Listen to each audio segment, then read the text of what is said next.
I'm your host, Gerhard, and you're listening to Ship It, a podcast about getting your best ideas into the world and seeing what happens. We talk about code, ops, infrastructure, and the people that make it happen. Yes, we focus on the people because everything else is easy in comparison.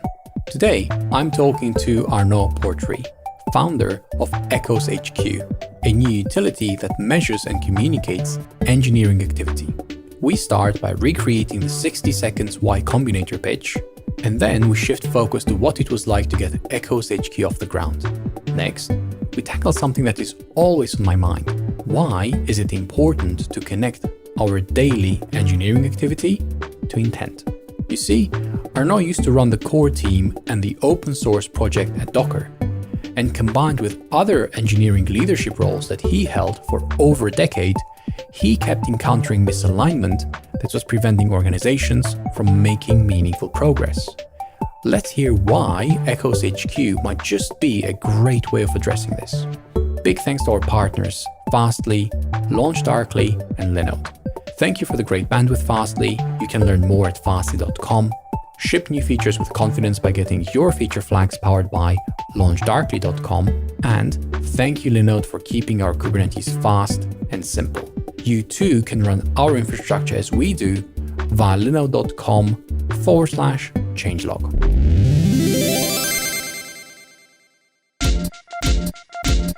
This episode is brought to you by PlanetScale, the database for developers. PlanetScale is the only serverless database platform. You can start an instant and scale indefinitely with unlimited connections. The premise is simple. Never think about database servers again. The PlanetScale platform is based on MySQL and Vitess, which powers Slack, Square, GitHub, YouTube, and more. Everything you want to control is available through the beautifully designed PlanetScale CLI, including their data branching feature, which is the first MySQL platform to allow you to create non-blocking schema changes and integrate your schema changes with your CI/CD processes. PlanetScale is the last database you'll ever need. Learn more and start your database in seconds at planetscale.com. Again, planetscale.com.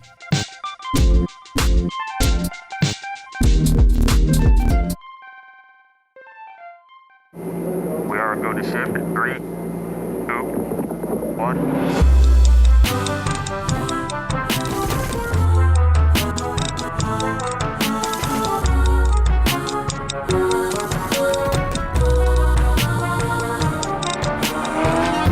One of the problems that I've been thinking in recent months was the disconnect between what we should be doing, the vision, or the thing that feels right. It may be really hard to do because of different things of reality, which is really interesting, an interesting concept. What we actually do day in and day out, and what we say we do. So how do we connect all these three things? You know, like when you report and when you tie them all together, they kind of don't add up and you don't know why. These are some of my thoughts which I've been having when I have first learned about EchoesHQ. And I knew that I had to talk to Arnaud and find out more because there was something there. The demo was great. Thank you very much, Arnaud. I really enjoyed it. And now, after a few months, I would like to know about your Y Combinator demo. How did that go? Yeah, so Y Combinator demo was probably the most stressful minute of my life. I'm not sure if you're aware of the setup, but it's actually just a 1-minute speech with a single slide in front of hundreds of investors. So trying to condense the message into 60 seconds, trying to condense the message into a single slide is actually extremely hard. There are necessarily things you're not going to say and that are extremely important to you, but you will have to omit. And this is an interesting exercise in getting the message as clearer as you can. I would love to see that slide, and I would also love to see those 60 seconds. Do you have them recorded somewhere? No, we don't. It is not actually recorded. Okay. So if I asked you to do those 60 seconds for us, would you be able to? I don't think I have them in mind anymore. And to be fully honest, it's not exactly the same pitch you do to investors than you would do to potential customers or people who understand the field. So, it's deliberately devoid of any jargon or anything like this, which makes it a bit bland.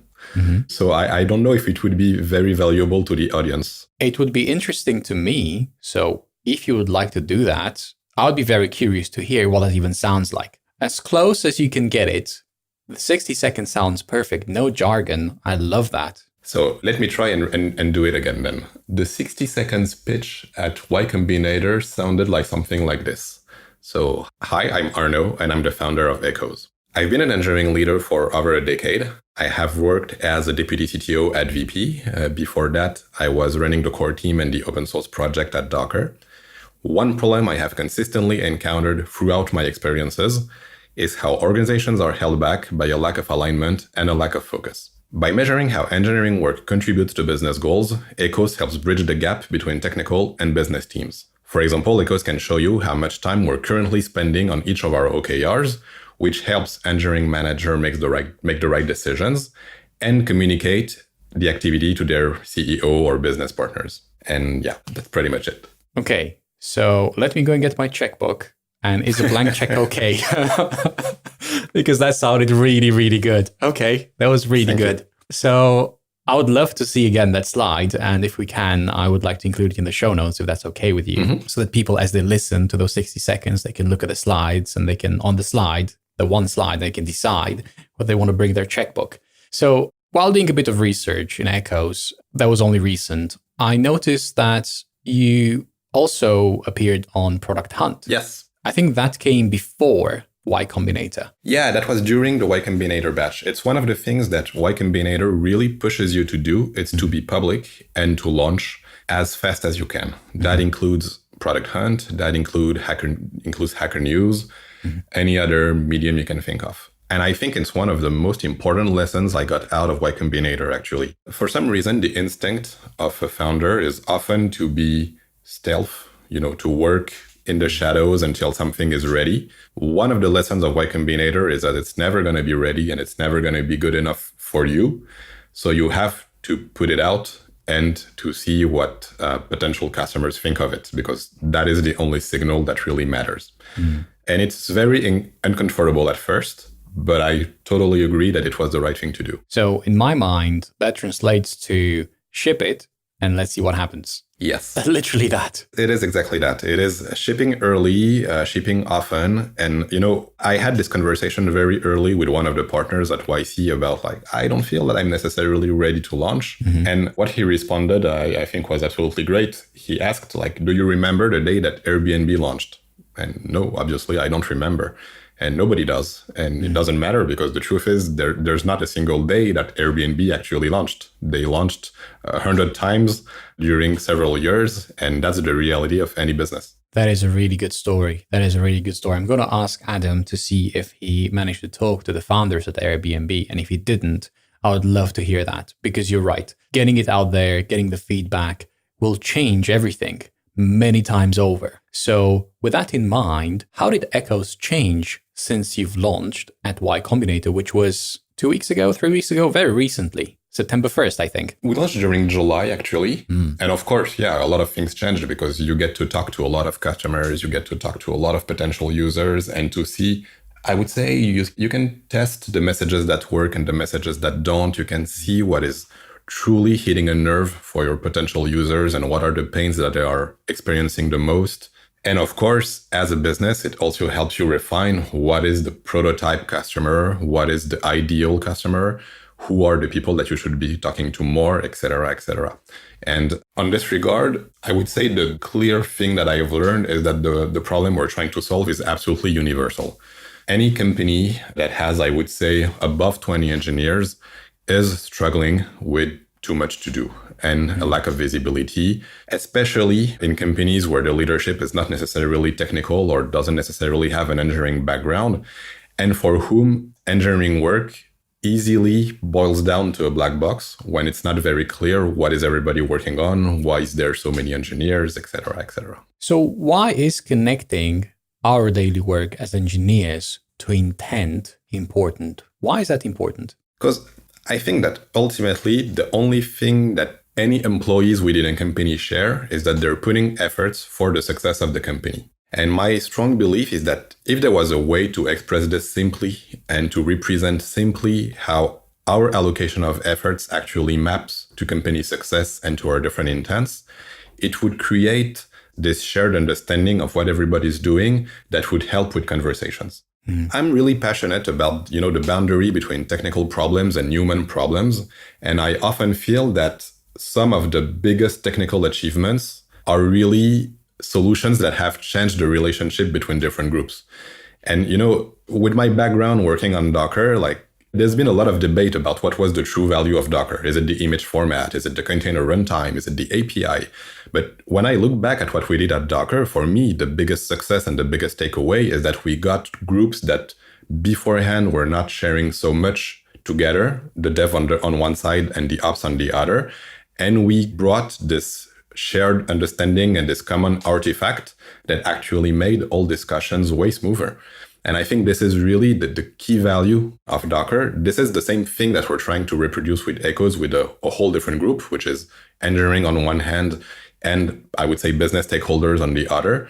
And yeah, that's creating this shared understanding and then seeing how we are collectively going in the right direction. So let me see if I understood this correctly. What you're saying is that getting people to share more in a safe way in both directions, from top to bottom and from bottom to top, is the key to success for Echoes. I think it's one of the keys of success, and it's doing so by sharing the right level of information. Because, the thing we have with our industry is that we're doing tech, and tech is easily measurable in that there's a lot of things we can instrument. There's a lot of things we can measure, and we can put numbers on a lot of things. This doesn't make all numbers good to share. For multiple reasons. The first one is that not everything is actionable to the audience. One of the numbers that we have talked a lot and that obviously at this point I think everybody knows is a bad idea, but just to illustrate as an example is the number of lines of code. Everybody knows at this point that sharing the number of lines of code written is not a good proxy for anything meaningful.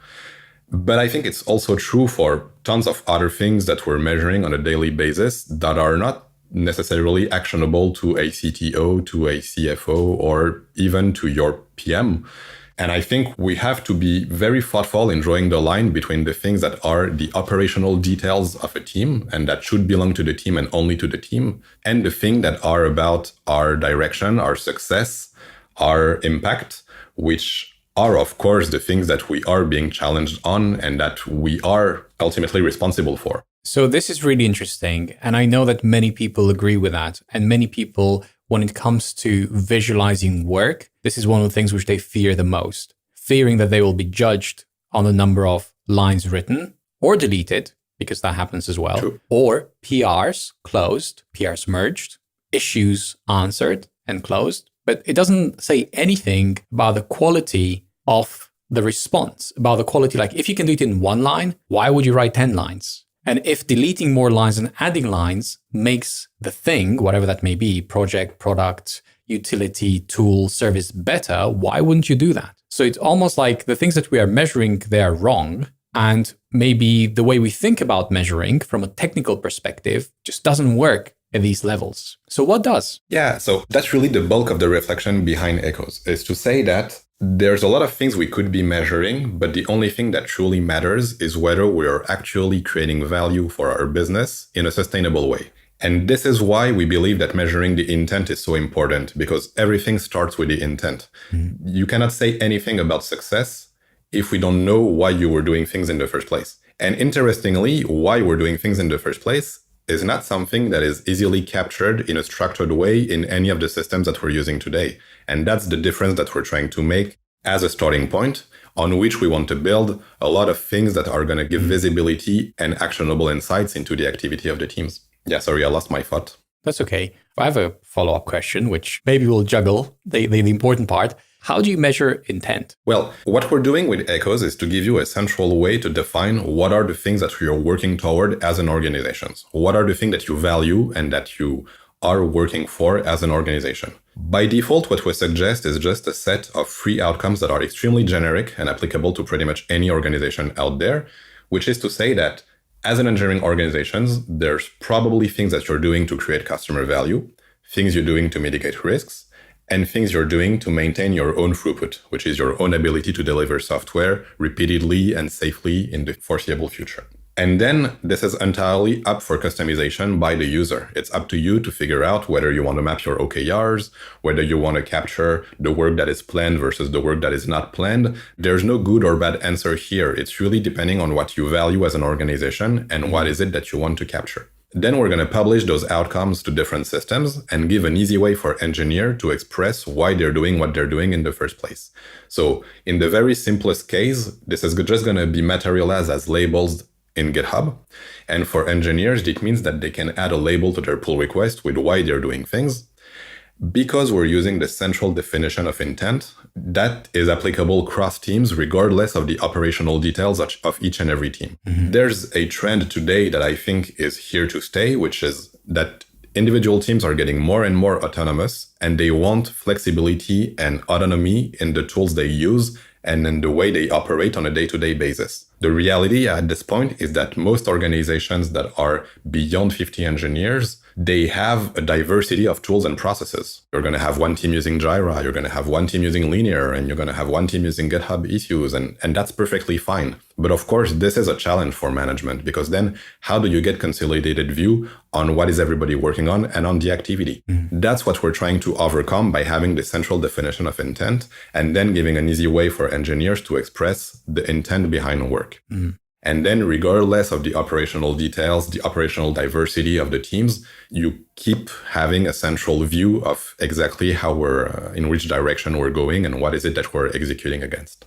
So capturing the why, very important, and we'll come back to that. Is it true that an issue or a ticket or whatever the unit of work may be is a step towards a specific why? Is that how you think about it? Yeah, absolutely. Okay. And when we're talking about managing two outcomes, it's usually open-ended in that, when you're trying to influence, let's say an onboarding time, a transformation rate, a number of active users, whatever, there's no ending to this. It's not time-bound. It's not scoped. You may have an objective that go with it to reach a certain threshold, but in general, those are pretty much the North Stars of the company, and it's not going to change on a daily basis, and there's no end to it.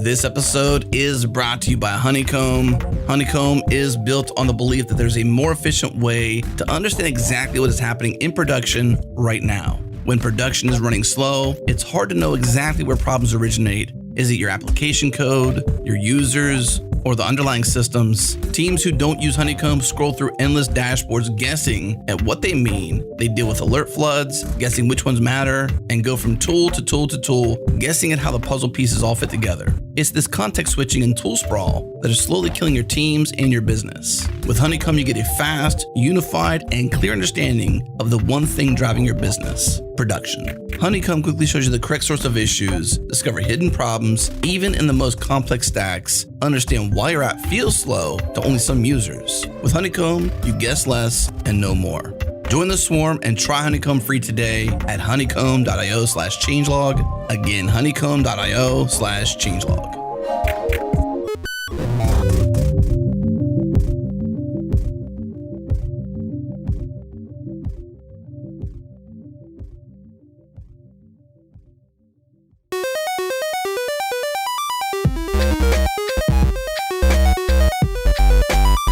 So I see intent as a direction towards which we agree to head towards. And in my mind, the destination is the vision.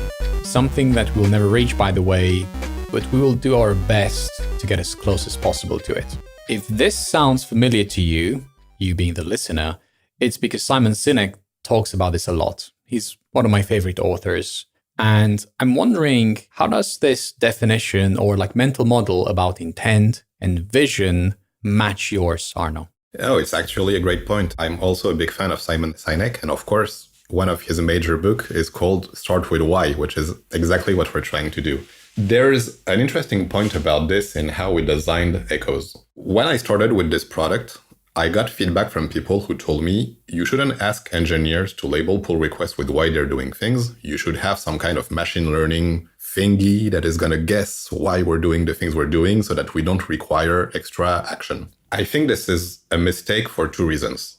The first one is that I don't think we can infer from code why we're doing what we're doing. Ultimately, we're just going to do guesswork on the file name or, the habits of the developer. And I don't think this is going to be relevant. And I don't think this is going to be a reflection of the reality. The other thing is, I think it's actually great to ask people why they're doing what they're doing in the first place. As long, of course, as it doesn't take 10 minutes for them on an hourly basis, to respond to the question.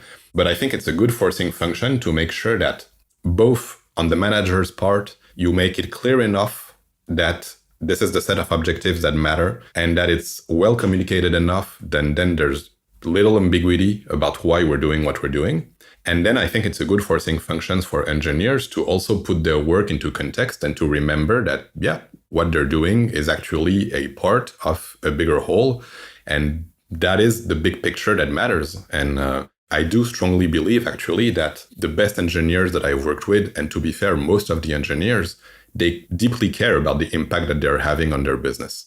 And I think it's a good thing to make this relationship between their work and the business goals explicit rather than implicit.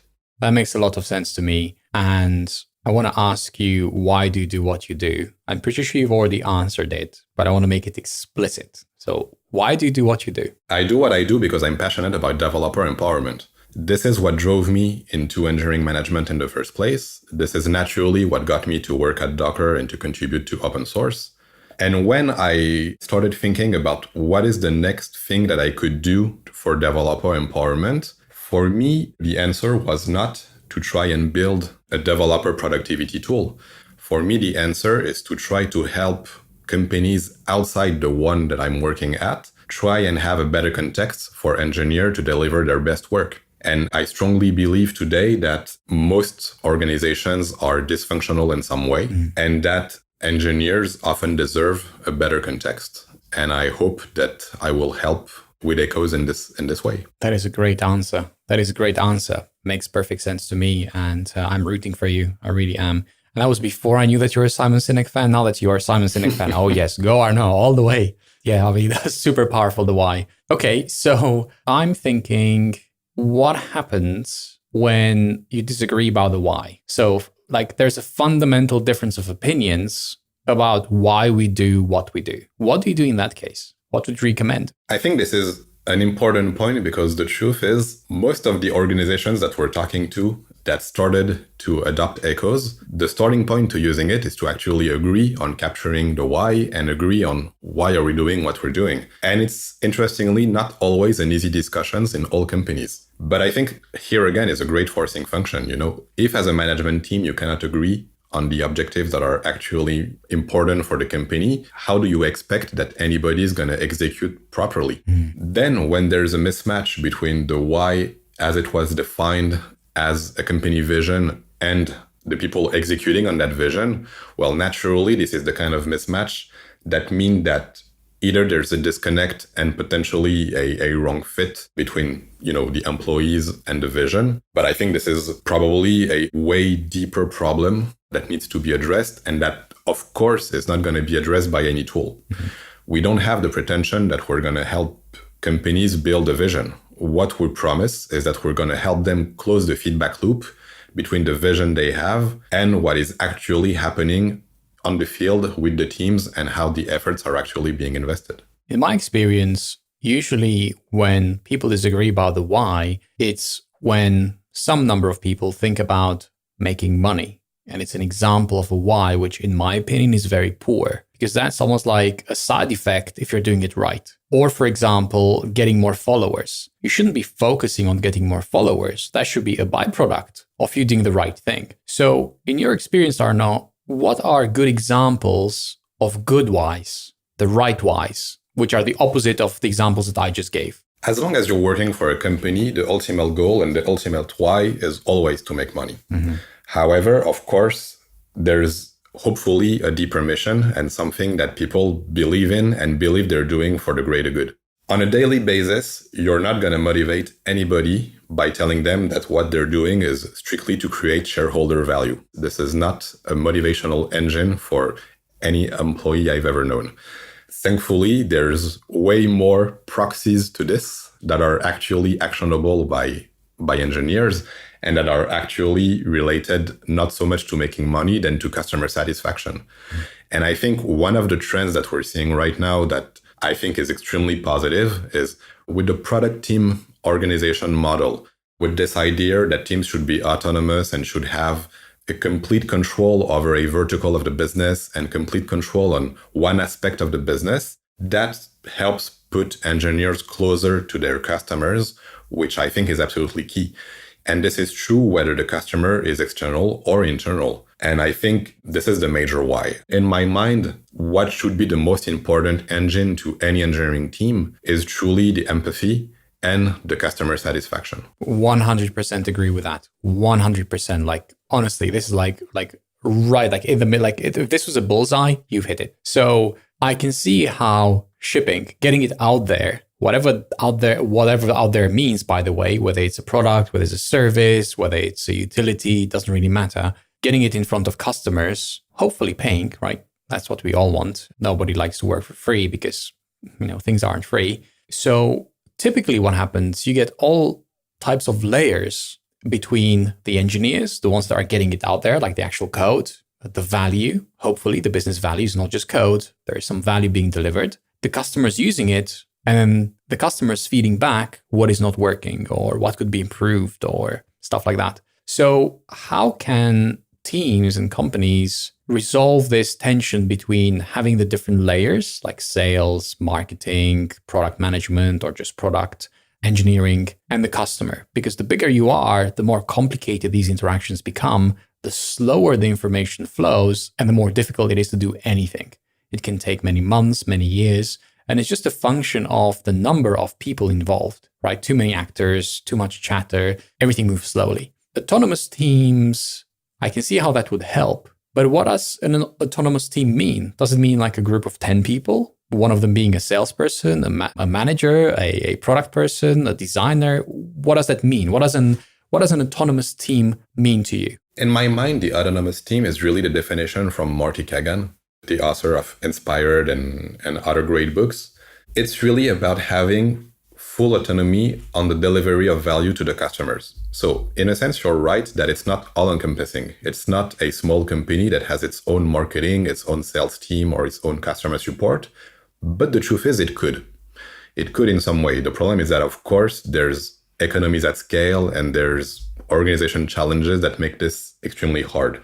Still, when we see modern engineering organizations adopt the product team model in its simplest form, which is to say that at least in a single team, you're going to find front-end expertise, back-end expertise, QA expertise, potentially SRE expertise, a product owner, etc., then you're going to get something that at least is autonomous in how it delivers value to the customer. Then the feedback loop, of course, is going to get more complex as the organizations get bigger.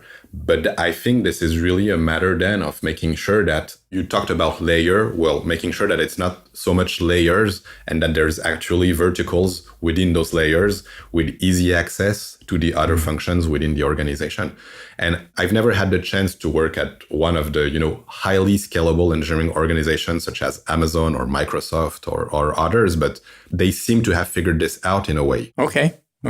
I know that many good books came out of like different orgs on different topics, including management, but it always comes down to the fact that what people report on or what they paint, it's usually not the reality. The reality is slightly more skewed. It's very contextual. Maybe for this person it was, but for the company as a whole, it's not really. And we all have good intent, but then the reality kicks in and you realize like all the reporting, you realize actually you can't talk to customers. In some companies, no, you just can't. Unless they have a problem, you can't talk to them. Because why would you? Like, the customer doesn't pay you.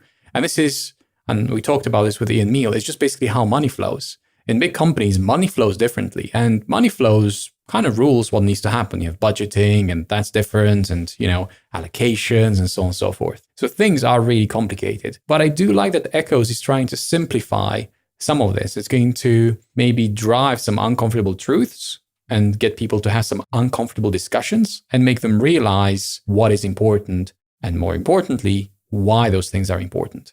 And as you mentioned, making money, well, that is almost like breathing. Oh, sure, you have to breathe, but what else? Like, what else is there? This reminds me, I'm not sure whether you read this book, Drive by Daniel Pink. No. I started reading it, I haven't finished it, but he touches on this aspect of what drives us, hence drive. Money, yes. I mean, there's a couple of like basic needs, and some maybe a bit more sophisticated, depending on, where you are in life and what your reality looks like. But there always has to be more. What is the thing that I'm working towards? Can I see it, first of all? Do I agree with it? And then the intent, we're going in that direction. And how do we measure whether we're making progress in the right direction? I think that's where Echoes comes in. That's the way I understand it. Yeah, absolutely. That's correct. And to your point also about how money flows and the complexity of the relationship with the business, what we're seeing also today is that the most successful companies don't make a distinction between business and tech and are starting to understand that actually this is the same thing more and more as companies become software powered. And this is also what we're trying to do. It's also trying to get those two groups closer, helping, I hate this word, but this mythical digital transformation that is all about bringing those two groups together, but never actually succeeds in doing so. Why? Because usually it's somebody pointing a finger toward tech and saying they have to change. But no, collectively we have to change. It's not tech that has to change.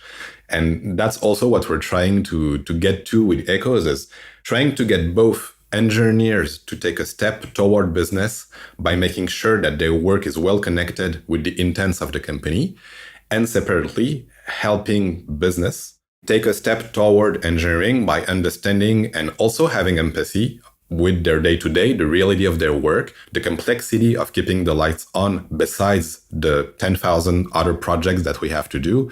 And again, creating this shared understanding that hopefully will make everybody come closer and make better decisions together as a group. That is a good one. I can see how intent is very closely related to communication. So you can have the best of intent if you don't communicate it, or if you don't communicate it well, it doesn't really matter, or it matters very little. So how may we structure information differently for different layers, right? Because we talk about like as information travels up, it has to be more condensed or more compressed so that it makes sense, because lines of code or small changes because of X, Y, and Z means very little to our CTO or CEOs, especially the more layers they are. So how may we structure this information so it's more efficient as it travels up the top? And then obviously the inverse is true. How do you make it clearer? Because it's fuzzy at the top, right? Like the intent, it's meant to be vague on purpose so that people can just fill in the dots. You don't want to dictate, right? Now we have to do this. We're going in that direction, and how do we make it happen? Well, it's up to us all to define that. So what are your thoughts about communicating this information, structuring it in a way that makes sense, and then expanding it or compressing it based on which layer it's at? Yeah, I think there's inspiration to take into the OKR model and basically accepting the fact that organizations kind of have a fractal structure when you can consistently zoom in and see more details appearing. But that doesn't change the fact that you can always zoom out and abstract away the details to see the bigger picture. And that's basically the approach that we're following, is to say that ultimately this is, a deep tree of proxies that contribute to company success, from, this individual feature that we're shipping, contributing to that bigger picture about the segment that we're trying to please, contributing to the fact that we're going to have a better retention, contributing to the fact that we're going to make more revenue at the end of the month. But ultimately, it's really this level of zooms that you have to look into and make sure that you capture each of those proxy metrics and each of those actionable things that are the things that we're working on in the day-to-day.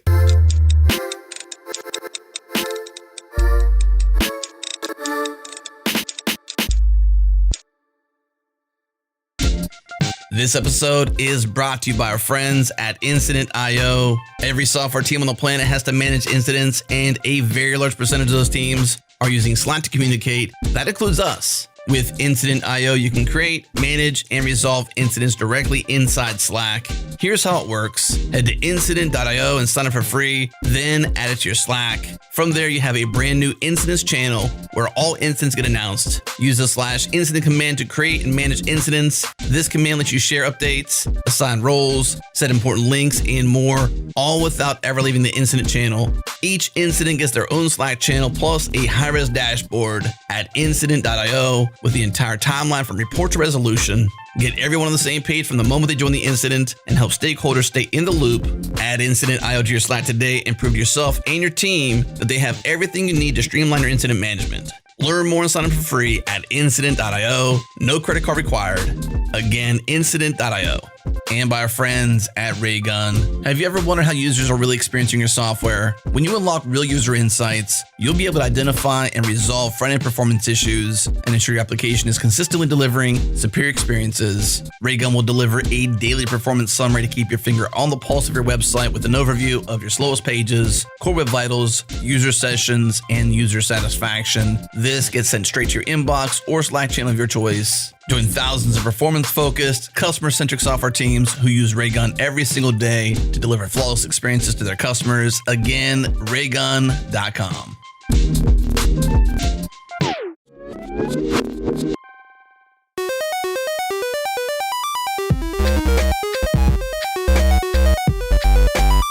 How did your experience with Docker influence Echoes? A lot, in a ton of different ways. The first thing is that Docker was obviously about developer experience. And it made me realize a lot about how to build products developers love. And also about building a community and creating enthusiasm about tech in a way that hopefully was positive, was human, and was friendly. I'm very proud that I think we built a very welcoming and friendly community with the Docker project. The other thing is I was running the core team and the open source project for many years. And of course, the activity on the project was so high and the number of maintainers comparatively was so low, we needed some tooling. And this is where I started building some analytics and some dashboards about the activity, about the health of the open source project, purely to help us manage the flow. You know, at the peak of the project, we probably were, I would say, 20 maintainers working on the project with more than 400 contributors on a weekly basis. So the asymmetry is really extremely high. And, you know, the tools that we're using on a daily basis, such as GitHub, they're just not built for this, which is totally fair. But that means that there was a gap we needed to fill. And this is what really got me into building reports, getting data about how the activity was evolving and how we could be better as a group. And it's, of course, a very strong inspiration behind Echoes. So are those tools that you've built, I imagine they were proprietary internal to Docker that you never made public. Is that right? That's my assumption. No, actually, one of them was open source. Okay. And it's probably still on GitHub, but of course, I'm not maintaining it anymore. But, you know, to run an open source community, you want to look at things that are significantly different than for running a company.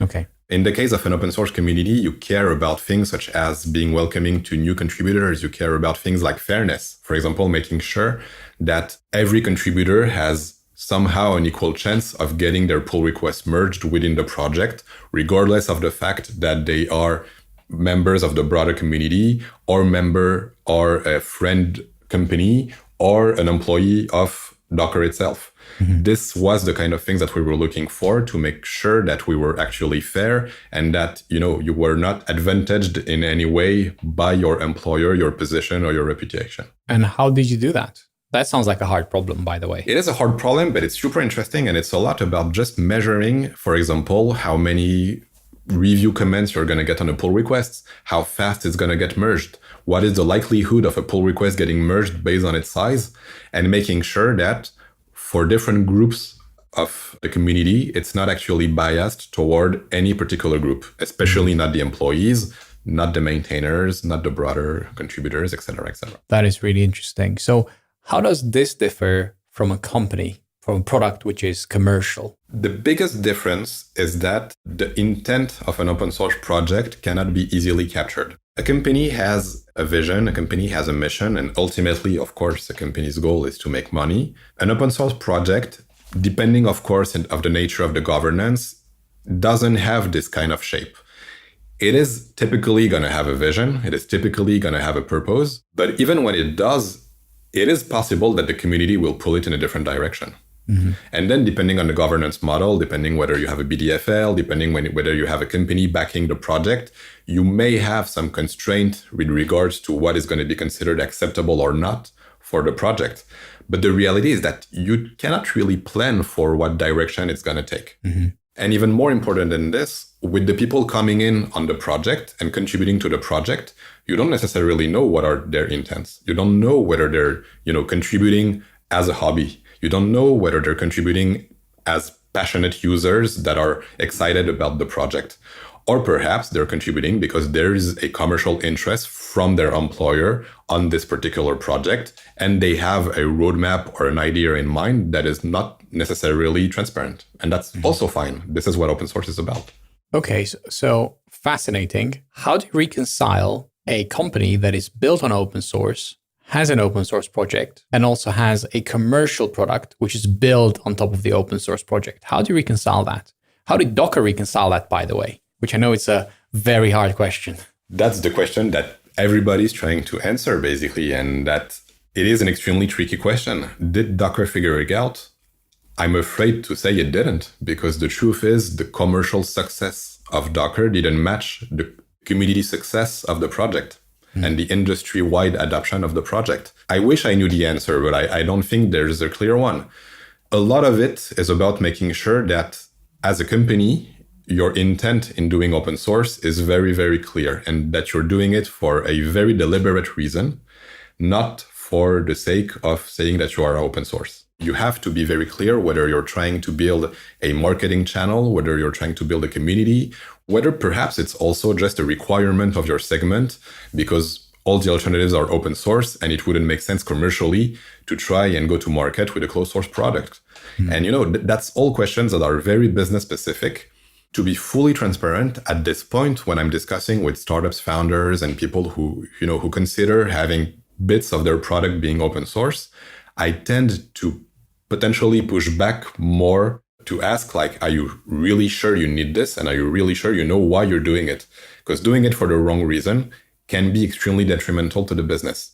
And that's not to say that I'm not pro open source. Of course, I'm very much pro open source, but I think it has to be done for the right reason. And it has to be understood that it's a significant challenge, and it's a significant challenge to do right. So is Echoes open source? No, in our case, there's literally no good reason to make it open source. Interesting. So, okay. And of course, this is a deliberate decision based on what you've just said. Mm-hmm. Do you imagine yourselves going open source? I mean, is that even like an option that you may want to go back to? Or are you pretty set that it's just going to be closed source? No, nothing is set, especially not for a company our stage, and you never know. But again, we would need a good reason for having bits of the product be open source. And even when it is, it's never going to be 100% open source. Mm-hmm. Again, you need to have a commercial strategy around this. And it begs the question of where do you draw the line? What is the commercial value of the product? Where does a project make sense? Mm-hmm. And being clear about this distinction. At this point, I don't see a reason why we should,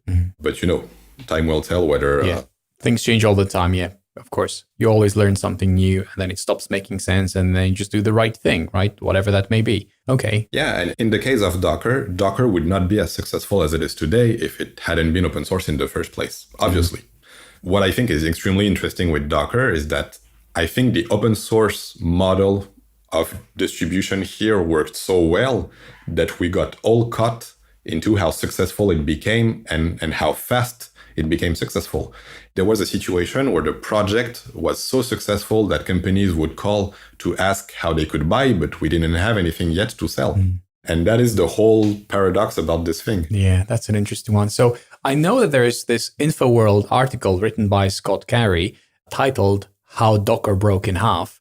And you wrote, quote, "Docker was a life-changing experience for me, and I wish things turned out differently." Is this something that you'd like to expand on? It ties back to what I was answering before. Of course, I would have hoped that the commercial success of Docker would have matched the success in terms of the impact it had on the industry. And what can I say on this? Like, there's so much, emotional aspect to the whole Docker story that it's always complicated to be very clear about my thoughts there. But it was a fascinating experience because we were really caught in the middle of a tornado where the project was massively successful. But you have to imagine that internally, this was a startup that was extremely young. We had literally 50 engineers when I joined. We were getting pulled in every direction. Just to give you an example, like, the week that I joined Docker was my first week in the US. I moved from Europe to San Francisco to join Docker. On my first day, I was told, we're leaving for Redmond tomorrow. We have to meet with Microsoft for partnership. Wow. That was the unreal situation in which we were. Your first day. Wow. Yeah, that was my first week was flying out to Redmond to talk to Microsoft employees about Docker, which I had literally joined 2 days ago. The whole thing was a tornado. And, of course, you start thinking like, yeah, this might actually be a significant business, like this might actually make a significant and durable impact on our industry, which it had. But the commercial success was not there because we were probably not there fast enough compared to the adoption of the project. And yeah, of course, I wish that things turned out differently because it was a very intense human experience, probably one of the best of my careers, because I don't see myself having this kind of impact again in my lifetime. I can hope for, of course, but it's still a pretty unique opportunity. And yeah, it's too bad that it didn't get the commercial success it deserved. But that's what it is. And again, I also said that this is not the end of the story. The company still exists. There's still good people working in this company and for whom I wish, of course, the best possible success. They have a better focus now that we had. Also because somehow the hype is gone, and that is not necessarily a bad thing, That means that they can focus on their customers without the heat of the spotlight, without the heat of, getting all the industry attention and all the competitors and all the cloud providers being super interested about what you're doing. So that might actually be still a good opportunity. I know this is impossible for our listener to see, to experience. I'm going to try and do the best job I can of conveying this. But I could see the spark in your eye when you were talking about Docker. I could see, a shift in how you would, in the body language. And this is, again, impossible to capture. But I can tell that it meant a lot to you. And I can tell that there were some great moments, maybe some unique moments which were created, which will be impossible to redo. But it was special. It was special and you cherish it as such, which is great to see. I'm wondering, what would you have done differently? Do you wish you had done something differently? I don't wish I would have done anything differently. I've done my best, and that's absolutely the best I could do, and that's pretty much it. The only thing I could regret, but of course that would have been a different world, is having joined Docker at a time where I had more experience and maybe more weight in the organizations to try and influence it in a different way. But, that's just wishful thinking, assuming that I would have done better, which is, of course, not proven, and that we'll never know. I think at this point, truly the only thing that I care about is hoping to make an impact on our industry with Echoes in the same way that we managed to make an impact on our industry with Docker. And I know that may seem like a stretch given that we're talking about two wholly different topics. But the truth is, I think the underlying motivation is not so far. And I think the underlying point is really the same when you look at it. So what makes Echoes special in your mind? I think what makes it special is the fact that we're actually trying to do something that is virtuous for everyone, virtuous for companies and virtuous for the engineers. And I think this is really the key here. It's not all tools are positives. And there's this motto that the tools is not going to define your culture. I don't actually really agree with this. I think that the tools you choose say a lot about your culture. And I deeply care about doing something that is positive for everyone who is exposed to it. Of course, the engineers, but not only. And that I think is really why I'm putting my soul into this project, is to make sure that, yes, we're actually going to be able to do something that improves somehow the quality of life of our peers working in this industry that is fascinating, that is challenging. And I'm really attached to all those people and whom I know are extremely talented and sometimes deserve that their organization would be better for them to deliver value. So how would you like the world to help you with Echoes? In what way would you like to receive that help? And what sort of help would you need right now to make Echoes a success? We're super early, so we're at a point where any feedback is good to take. Clearly, what I would love is for people to check our website and send over any question, feedback, doubts they may have. I'm, of course, happy to give as many demos as I can and get people started on the product if they want to give it a try. But yeah, I'm deeply convinced that we have built something special. We're extremely early on the journey, so it's, of course, extremely hard for me to tell if it's going to be a success or not. What I can tell for sure is that again, doing my best, putting my soul into this, trying to have a positive impact on our industry. And yeah, time will tell if I'm correct or not. Those are very good reasons. And I'm sure that there are many like-minded people which would like to contribute to that vision in some shape or form. So that's what I'm thinking about. Who would you recommend Echoes for? And by the way, it's EchoesHQ.com, not Echoes.com. I checked. There's a great story behind that. Do you want to share the story behind Echoes.com and EchoesHQ.com? I don't know about the story, you know. Okay. So I did a bit of research and I was like typing Echoes.com. Apparently, Adam Stanley is the owner of that domain. And that domain was registered in early January 1995. Yeah, I saw it was a pretty old website. At some point, you know, if the company is successful, probably we'll try and buy the .com. This is not my priority right now. Of course. I haven't told you, by the way, about the reasoning behind the name, but I'm a big Pink Floyd fan. So a lot of the projects that I've worked on are actually named after Pink Floyd songs or Pink Floyd albums. This is what brought the name Echoes. There's actually an Easter egg in the logo that refers to Pink Floyd, but this one is pretty well hidden. And so far, only one person has figured it out. Whoa, okay, challenge accepted. And anyone else is listening, if you want to get into this, okay, I like this game. I like riddles like these. Which is your favorite Pink Floyd song, by the way? I think it's Dogs, but Echoes is not far behind. Okay. But, you know, naming the company Dogs would not have been great. So I think Echoes was a better fit. Yeah, I would agree with that. Even though it's D and Docker, I can see like the resemblance, but Echoes, I like it. And the signal, right? It's like about the signals that you try to send. I think it fits it really well. That's fascinating how things just kind of make sense in weird and wonderful ways. And you wonder if there's like more than just a coincidence.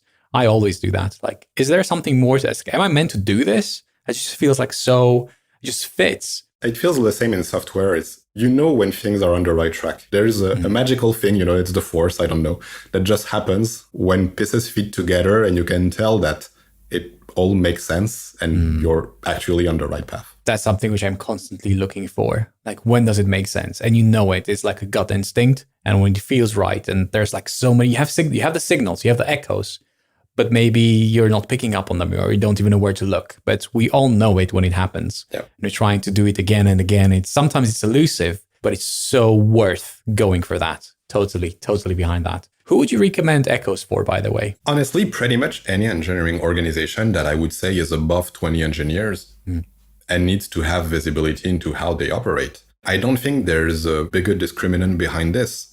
What's very clear in our conversations is that we're not a good fit for engineering managers who are looking for surveillance. You know, if you're looking to see if people are busy, that's not going to help. We're not going to show you if people are busy. We're actually not going to show you anything about individuals.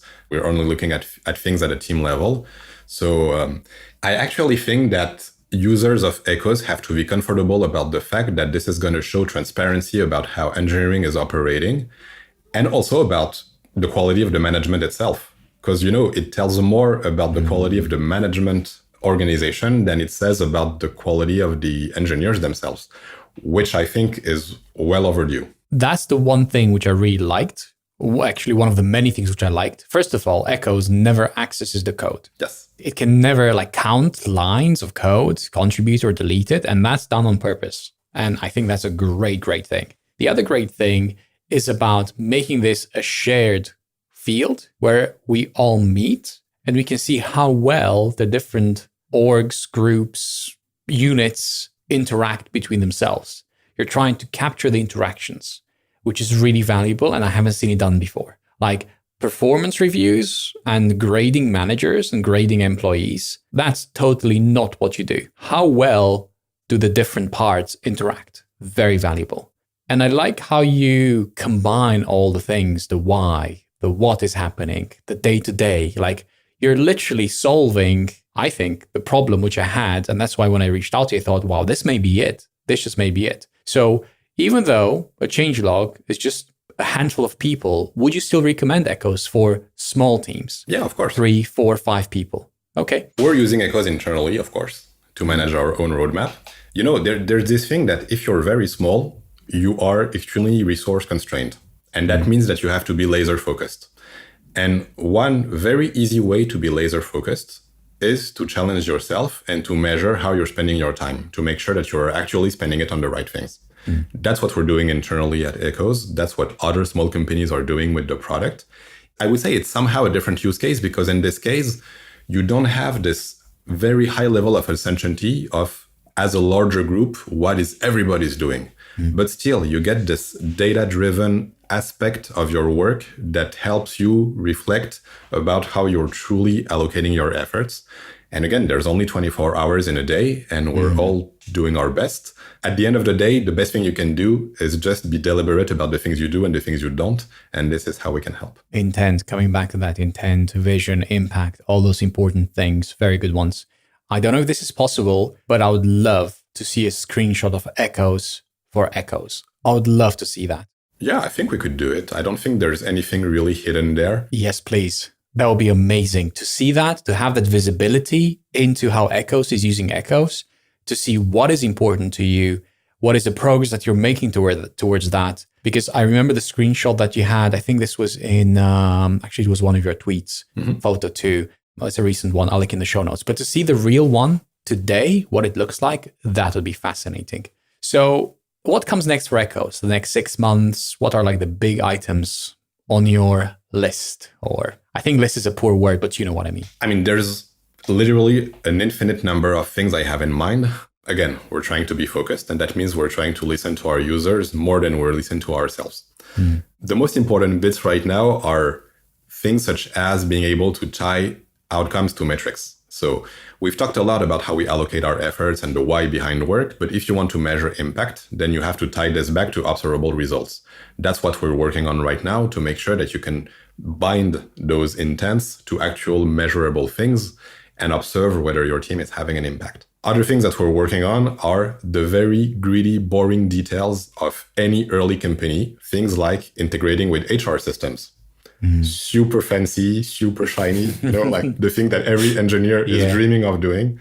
But still, it has to be done because this is what the life of a company is.